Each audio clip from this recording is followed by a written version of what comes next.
So yes, again, as you all know, because we are doing virtual school during this time, our scholars will be taking their NWEA assessment at home. And a lot of families are like, what does that look like? What does that sound like? What do I need to do to make sure my child or children are prepared?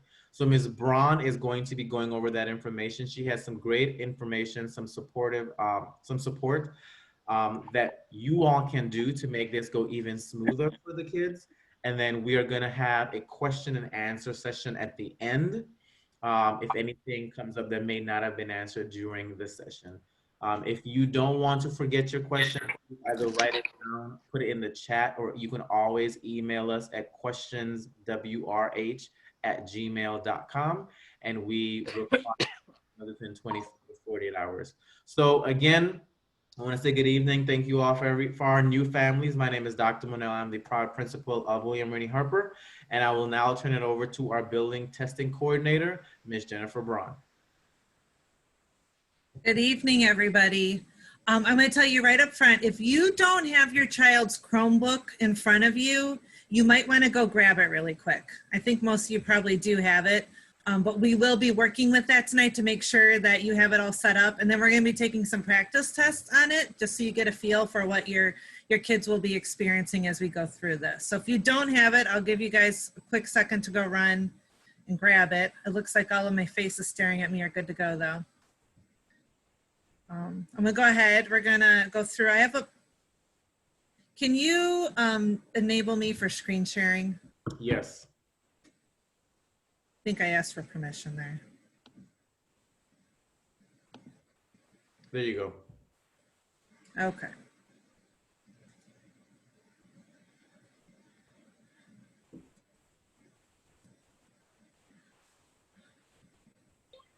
All right, so I'm just going to go through a quick slideshow, and then we're going to kind of do some hands-on work around this. Hello? Hello?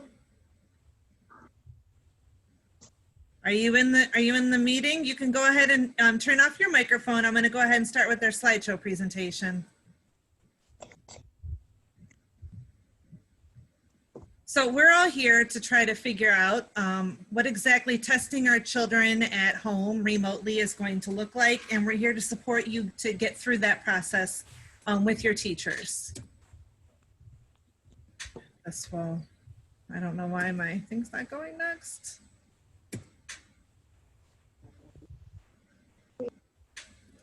Give me a second here. There we go. Okay, now we're moving, maybe.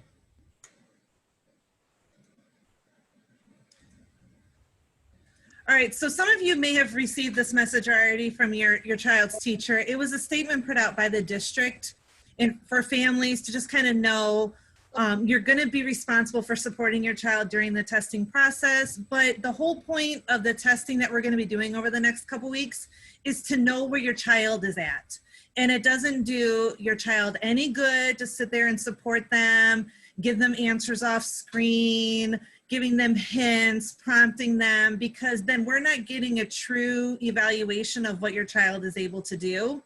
So it's very important that you follow the parameters that your teachers have put in place for you. Yes, they need your help, but they'll let you know how much help that they need to get your child assessed. And I'm not going to read through this here. You guys can kind of read through it as I'm talking, and you probably already read it. But again, the most important thing isn't to have your child answer everything correct. It really is about getting a true feel of where your child is at, so we know how to tier our curriculum and our instruction for your child. So we'll move on here. We do have a video that was put out by the district. I will share it out to you guys in the chat at the end, because I don't think any of you want to sit here and watch a 16-minute video. And I'm going to be honest, I watched it. While it's informational, I don't want any of you falling asleep during my meeting. So I will push it out in the chat at the end, and you guys can watch it on your own. But looking at the bottom here, we will be going through these different websites on your child's Chromebook just to make sure that the Chromebook is set and ready to go, and to give you kind of some practice on what your child will be working on with these NWEA tests. Moving on here. Test security.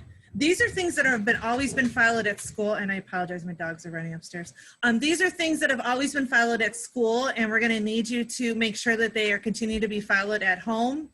No smartphones or watches are allowed with the child during the test. I don't think this is a big issue with kids at our school, but it's some of our older ones that do have phones, watches, things like that, where they can text, look things up. They are not allowed to have that in their work area. I know for some of the other kids, you're like, well, they should have a calculator for that. Please do not provide your child with a calculator. If a calculator is needed for a particular question, it'll pop up on the question as an available accommodation. So you don't need to provide your child with any type of calculator. This is standard pretty much throughout your day with the kids being on the Chromebooks. Please keep food and drink away, and they're really not supposed to be eating or drinking during an assessment. And especially no reading questions allowed by anybody that would be in the room. There are some portions of the test, and especially for our first graders, where the questions are read to the students, and the math questions should all be read for all of the students if they click the reading prompt that comes up on it. But if it's not read by the testing screen, it doesn't count. So I know you're like, well, it read it aloud, I'm just rereading it. No, just have your child click the button again and have them listen to it again, because our voices tend to put inflection into answers, like kind of prompting them with answers, and they really do try to take that away from it. So as much as you want to, no reading those questions aloud. These are the protocols that were put out by CMSD, and these are the protocols that your teachers of your children will be following. They're going to be working in one of the meeting sessions. Most people are pretty comfortable with Teams. If they're not, they've been in Zoom. And the whole point is that so they can see that video conference, all teachers have to be able to see the child's face while they're testing.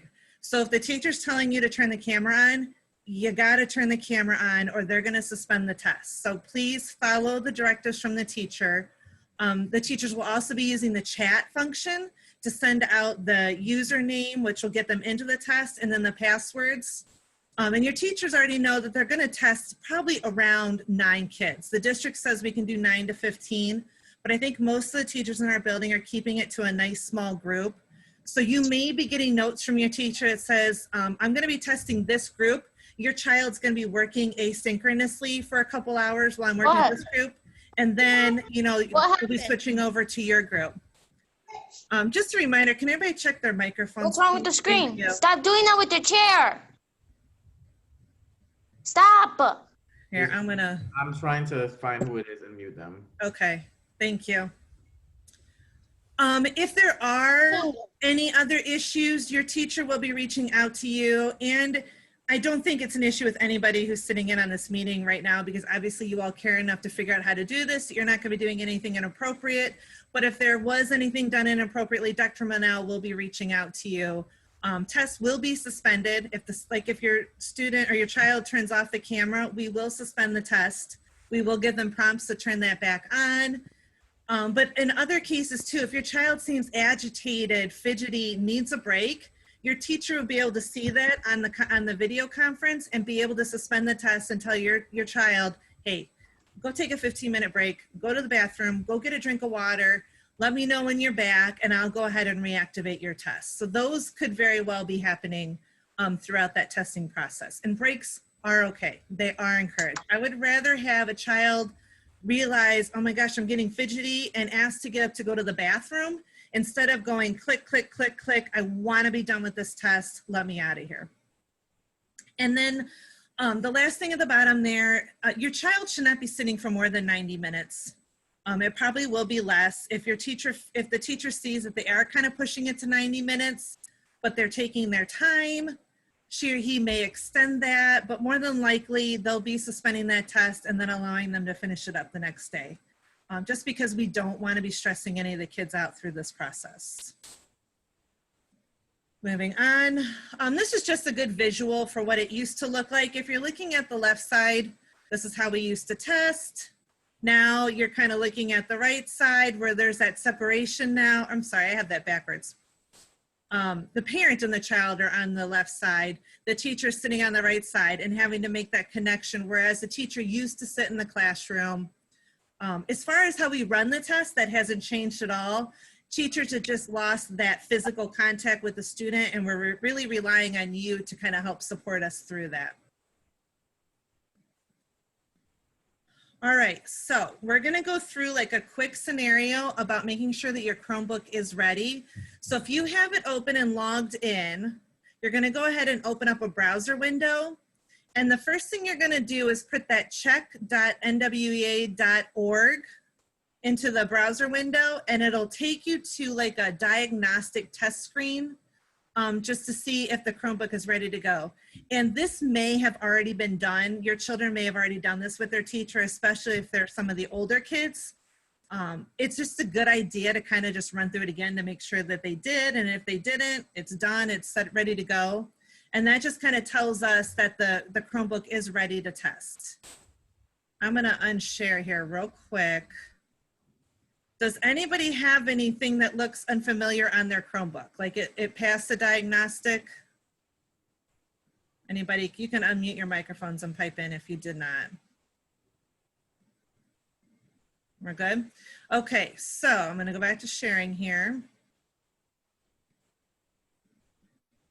So the next thing you're gonna wanna do is, this is where we're gonna do some practice. This is the testing screen that your child will log into on the day of test. So it'll be the next one down. It'll be a test.mapnwea.org. Go ahead and type that in, and it'll automatically open up into a lockdown screen. And a lockdown screen means once your child is logged into that test session, and we're talking about the actual test sessions, not the practice ones we'll do, but an actual test session, it keeps them on that screen. And so that way they can't kind of pop out, open up another browser window, look at, look up an answer, anything like that. It really does lock down the computer to just that test until either the teacher ends or suspends the test or the child finishes the test. So you go ahead and log that in. And once you're looking at, here, I'm gonna try to, nope, go back. I'm gonna open up my own. I'm gonna show you what it looks like and what we're gonna do. I am in a meeting, you need to go.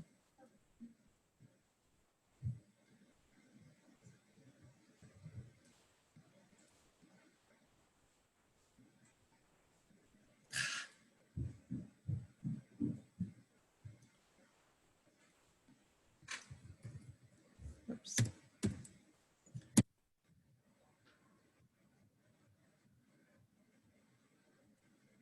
All right, so once you're in that screen, so your child on test day will be given a session name from the teacher that you'll type into the top box. And then on the bottom box in the password, there'll be another password. It's usually a 4-digit number that they'll type in. Teachers will sometimes name this after themselves. Like if I see Miss Matthews is in here, she might have Miss Matthews reading listed in there as a session name, and then a really simple password that could go in, but the password's usually a number. So this is where your child will be putting that information in on test day. You guys are gonna kind of run through a practice test with me today. So we're gonna go ahead and click that try the practice test on the bottom. And this puts you into a practice test session. And in the username, you're just gonna type in the word grow. And then in the password, you're also gonna type in grow.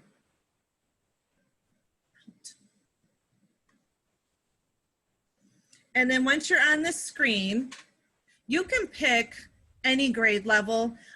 For just demonstration purposes tonight, wanna show you what a first grade test looks like, and then we're gonna go to a third grade test, just so you guys have an idea of what your kids have had to do and where they're having to move to. And we're gonna look at a reading test. Kids only get English. I don't even know why they put it on here as an option, but. Match the uppercase letters to the lowercase letters.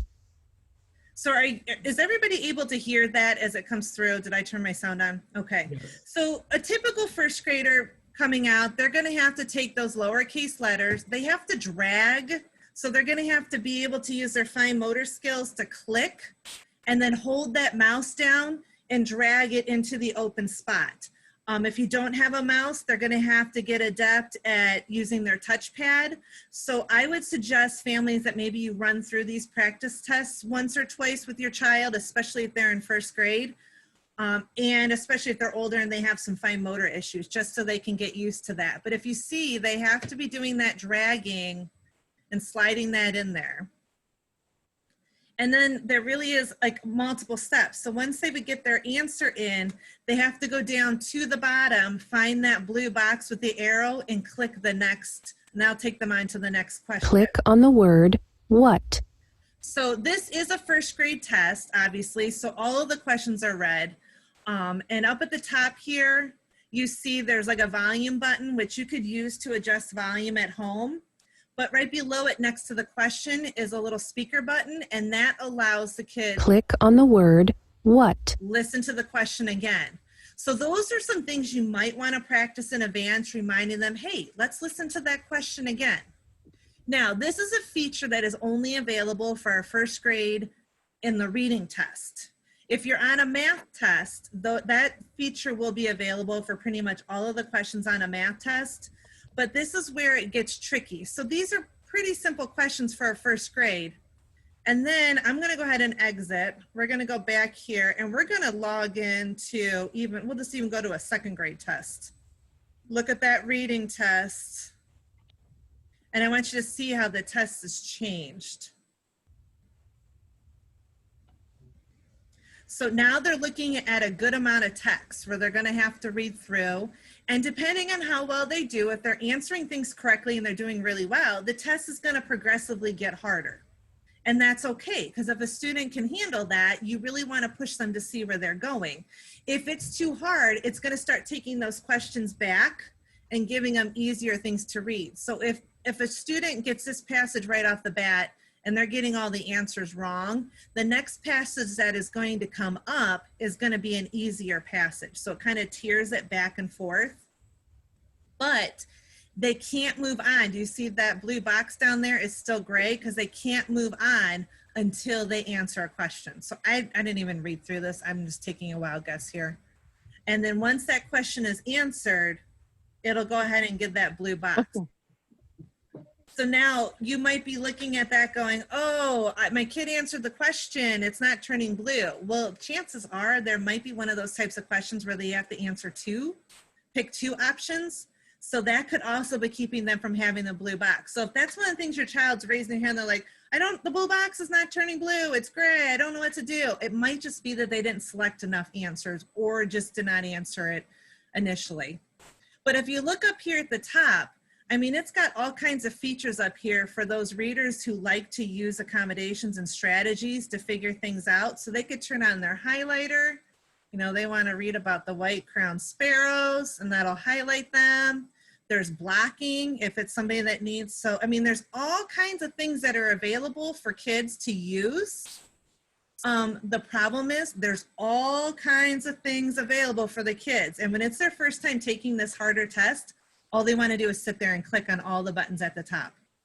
And teachers are very adept to seeing this, and they're always quick to go, well, what are you using the notepad for? Okay, well, let's turn the notepad off. So we're very good at seeing those things. It might be harder for some of you to realize that they don't really need to be using that. Those are just extra tools if they've already been trained to use it.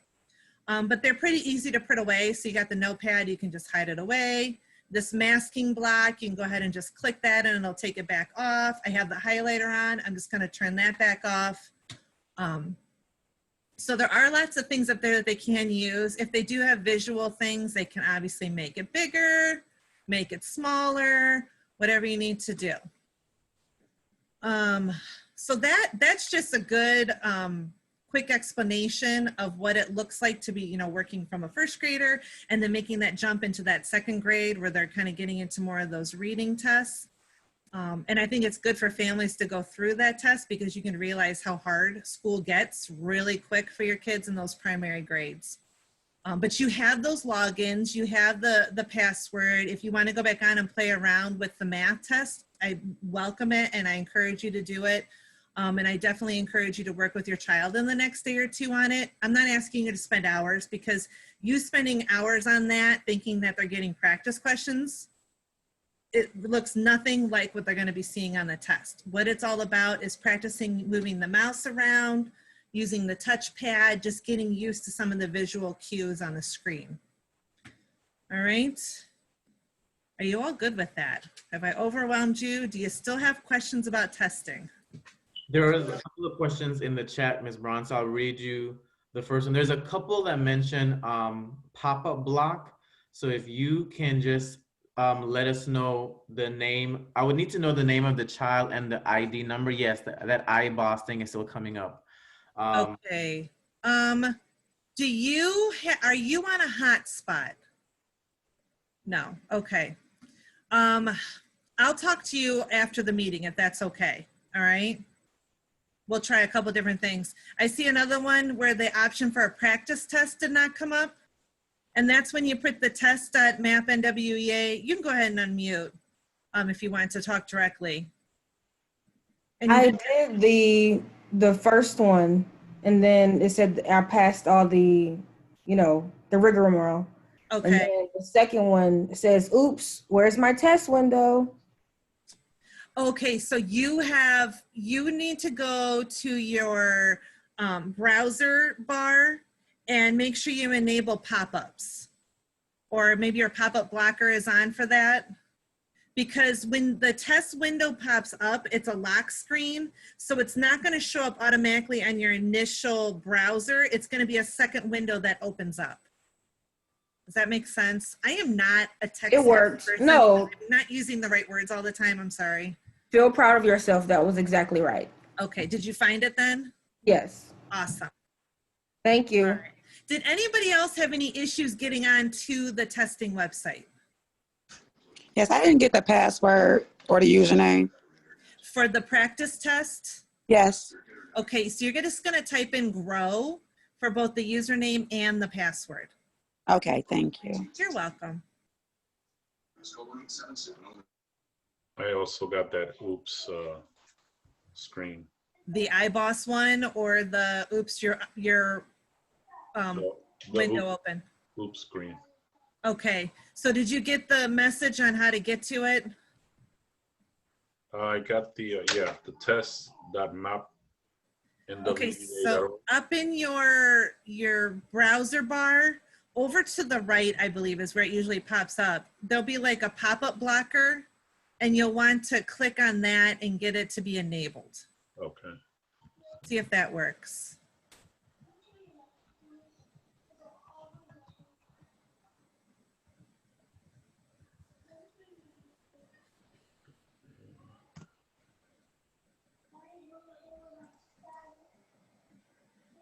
I see somebody raised their hand. Is she just playing with the screen? I don't know if she has a question or not.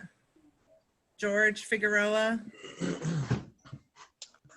Yes, I'm sorry, but we have like bad connection where we are because we don't have good connection, so we couldn't really hear what you were saying about the NWEA and the testing thing.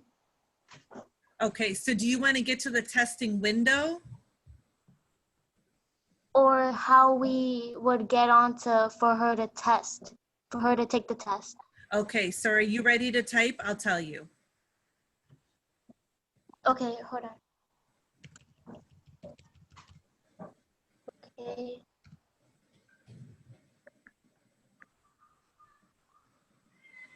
Okay. You're going to type in test, T-E-S-T, dot, Okay. map, Okay. M-A-P-N-W-E-A, dot, O-R-G. And if you were on the chat, if you guys can see the chat, I'm going to go ahead and type it on there for those of you that, I'll push that out to you. Oh, no, that went right back to Barnett. I want everyone. Sorry. Hold on, let me do that again.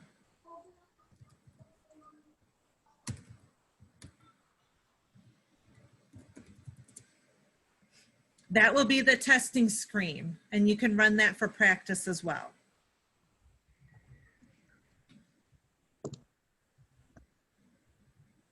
Yes, thank you.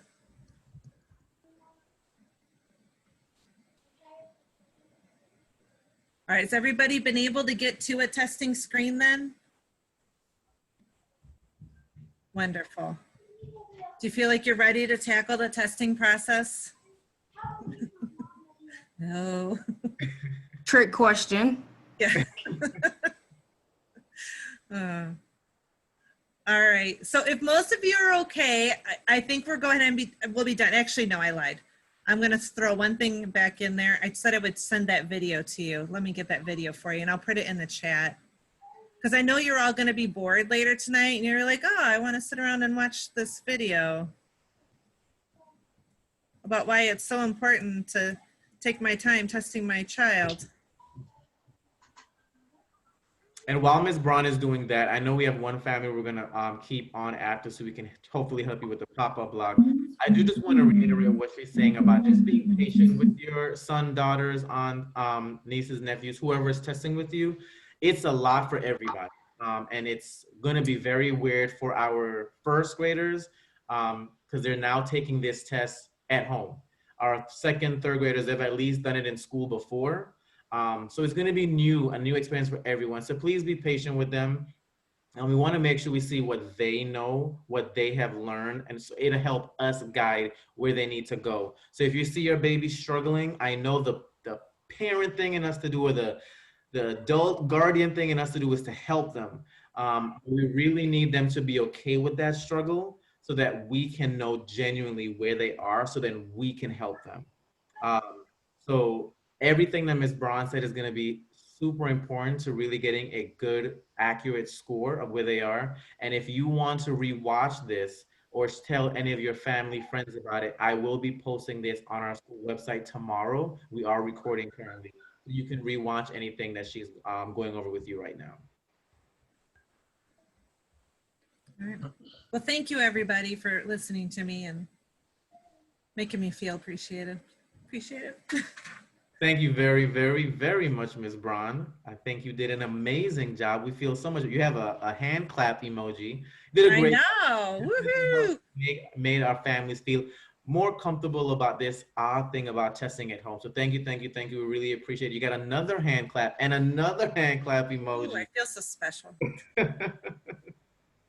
So thank you, family, so much. If you don't have any other questions, you can go ahead and log out. If anything pops up, remember, you can always email us at questionswrh@gmail.com, and we'll get back to you as well. Thank you, everyone. Have a good evening. Thank you. All right. So you have a security lock on yours. Yes, ma'am. All right. So did that come up when you